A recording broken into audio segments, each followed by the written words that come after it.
Bienvenue pour 100% Nautique, c'est donc la suite du Nautique de Paris 2013 et on démarre aujourd'hui en fanfare avec les 20 ans d'une marque mythique, la marque White Shark. Ce sont les bateaux open référence dans le motonautisme. À mes côtés, Fabrice Garnier, vous êtes responsable de cette marque White Shark. Vous avez repris la marque récemment avec beaucoup d'amis et donc ça y est, c'est reparti pour de nouvelles aventures. Nous espérons que ces aventures seront belles. C'est récent, nous avons repris la marque White Shark le 25 septembre dernier, juste à l'ouverture du Grand Pavois.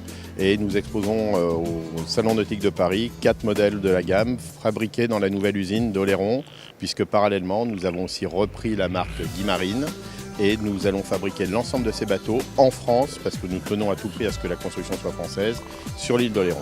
Alors donc derrière nous, nous avons le modèle, le 228, le dernier né. Tout à fait, c'est le 228 et celui-ci est dans une série limitée, la Black Ultimate, qui a été créée pour donner un petit coup de jeune à la marque et surtout rendre hommage au fondateur de la marque, qui est André Doxin, prématurément décédé il y a 2 ans maintenant.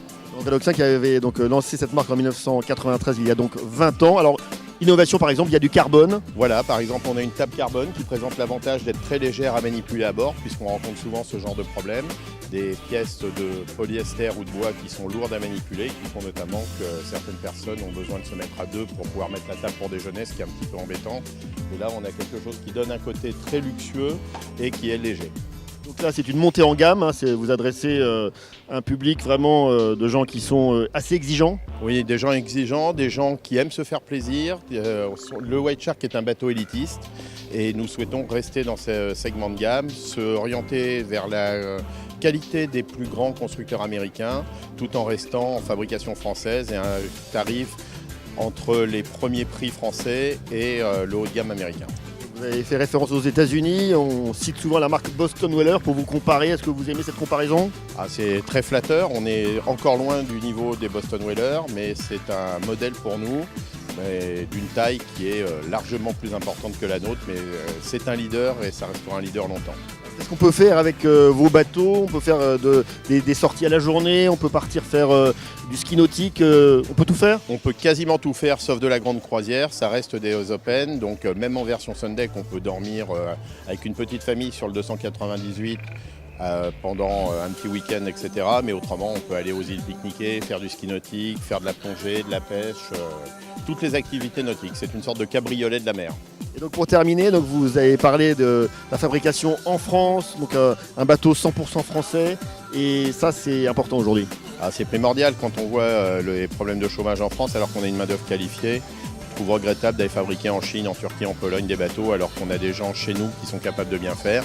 C'est vrai que les charges sociales ne nous aident pas, mais bon, on a choisi un positionnement haut de gamme. Si des fabricants de luxe comme Hermès, Vuitton sont capables de fabriquer en France et de vendre à des prix exorbitants, on doit pouvoir vendre à des prix compétitifs des beaux bateaux.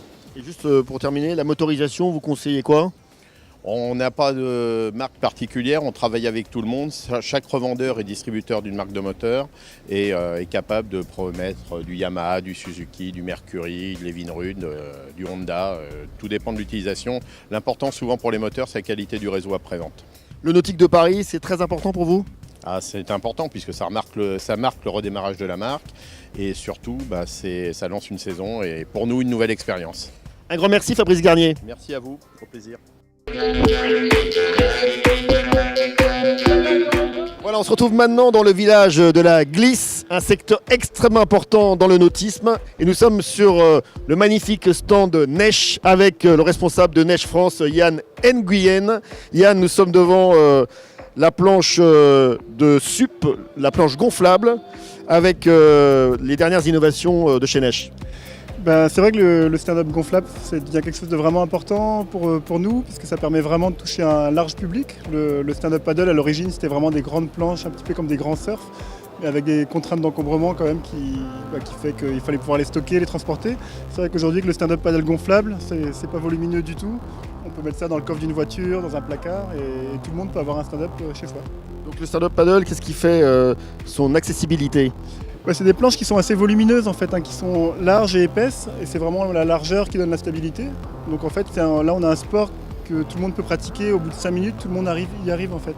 Donc le temps d'apprentissage est infime, et c'est ça qui fait son succès. On peut vraiment aller se promener sur l'eau, un petit peu comme si on marchait sur l'eau, mais avec un apprentissage qui est instantané. Donc toutes les mers, tous les océans, tous les lacs, toutes les rivières. Oui, c'est ça, c'est aussi l'avantage, c'est qu'il n'y a pas de lieu de pratique prédéterminé. On n'est pas obligé d'aller à tel ou tel endroit. N'importe quel plan d'eau en fait devient un lieu de pratique. Donc la rivière ou le lac du bout de la rue, ou la mer aussi, mais pas que. Donc c'est ça qui est intéressant. Et Yann, dans les innovations, il y a cette fameuse pagaie en plusieurs parties. Oui, donc on a même des pagaies donc, en 3 parties, donc, qui se transportent dans une petite housse comme ça. Et donc c'est pas encombrant du tout. Donc vous avez votre pagaie de stand-up que vous remontez pour l'utiliser. L'avantage, c'est que ça vous l'emmenez, vous pouvez prendre le métro avec ou le train. Et il y a justement des gens qui viennent faire la traversée de Paris en stand-up paddle avec une planche gonflable, une pagaie en 3 parties, et vous pouvez emmener votre matériel partout avec vous. Donc ça veut dire que ça pèse combien l'ensemble ? La planche fait une dizaine de kilos, 2 kilos à peu près pour avec la housse, la pagaie fait 500 grammes, mais bon, avec la housse, il faut coûter 12 kilos pour l'ensemble. Vous êtes partenaire de l'événement phare du Nautique de Paris 2013 qui se déroule sur la Seine. Oui, donc ça c'est une très belle course, puisqu'en fait donc, il y a la partie course avec des professionnels, donc il y a vraiment pour eux un enjeu sportif parce que c'est une course de prestige, mais ça devient aussi un événement populaire. Aujourd'hui il y a 300 inscrits, donc avec une catégorie pro, une catégorie loisirs. Il y a aussi des gens qui courent sur des planches gonflables, donc il y a vraiment un éventail de pratiquants qui est très important. Puis c'est magnifique de traverser Paris en stand-up, c'est vraiment, ça fait plaisir à tout le monde. Donc c'est le Nautique Sup Paris Crossing, un événement majeur qui grandit d'année en année. Alors quelques mots sur la glisse en général, que ce soit la planche à voile, le kitesurf et maintenant le sup, quelles sont les tendances ? C'est vrai que le stand-up c'est vraiment le dernier sport arrivé qui sort un petit peu justement du paysage glisse, parce qu'il y a vraiment du grand public qui s'y intéresse, donc un profil peut-être des gens un petit peu moins sportifs, mais du coup il y a beaucoup plus de monde à pouvoir le pratiquer. Et puis c'est clair que le kitesurf, la planche à voile restent des valeurs sûres, mais sur de la pratique un petit peu plus sportive peut-être. Et Neige France, pour vous c'est très important, le Nautique de Paris ? Oui, c'est vraiment un endroit où justement on peut toucher justement des gens qui ne sont pas forcément des pratiquants existants. Donc on essaye de présenter nos produits donc, à des gens qui ne font pas de sport de glisse, pas de stand-up, et on leur explique un petit peu la facilité du sport et l'accessibilité. Et pour ceux qui ne savent pas, il y en a. Il faut revenir sur l'histoire de la marque Neige, un dénommé Robineige. Oui, donc c'est pas juste une marque, il y a quelqu'un derrière le nom, et c'est quelqu'un qui a été champion du monde en planche à voile il a eu 24 titres de champion du monde. Et donc il a accompagné tout le développement de la planche à voile, du kitesurf et du stand-up.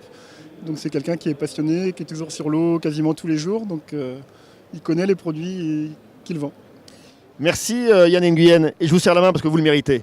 Retour et clap de fin de 100% nautique, et on est prêt à tout pour faire cette émission. Je surgis pour retrouver Lionel Guérin, moniteur de pilotage chez Jeep, et nous sommes devant le Jeep Nautique Challenge.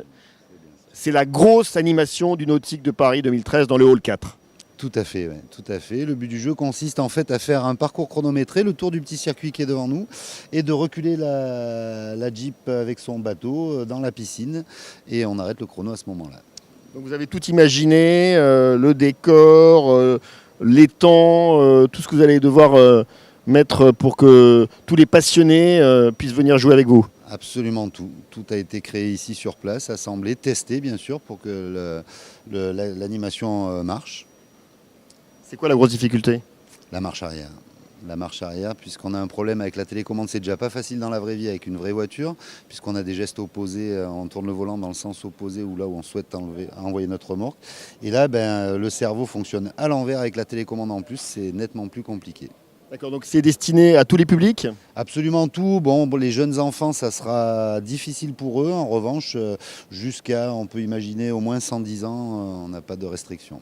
D'accord. Et donc tous ceux qui ont un mail, un compte Facebook sont les bienvenus ? Absolument, adresse mail ou compte Facebook pour pouvoir être en ligne et faire partager aussi le classement à tous leurs amis sur Facebook. Donc le vainqueur du Jeep Nautique Challenge, c'est quoi la récompense ? Alors il y a 3 GoPro à gagner pour le podium, mais le grand vainqueur aura en plus une invitation pour participer à une journée Jeep Academy qui consiste à essayer les véhicules en tout terrain et découvrir toutes les technologies encadrées par les moniteurs de Jeep France. Et bien justement, vous m'avez amené sur cette question importante. Vous êtes moniteur de pilotage chez Jeep. Qu'est-ce qui fait en gros la spécificité pour ceux qui connaissent rien à l'automobile des véhicules Jeep ?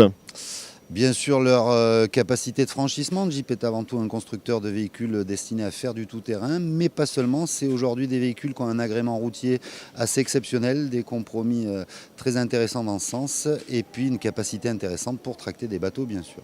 Donc bateau à moteur, bateau à voile, tout type de bateau? Tout type de bateau. Avec le Grand Cherokee, on a jusqu'à 3,5 tonnes de capacité de traction. Et en plus de ça, c'est aussi un système qui permet de contrôler la remorque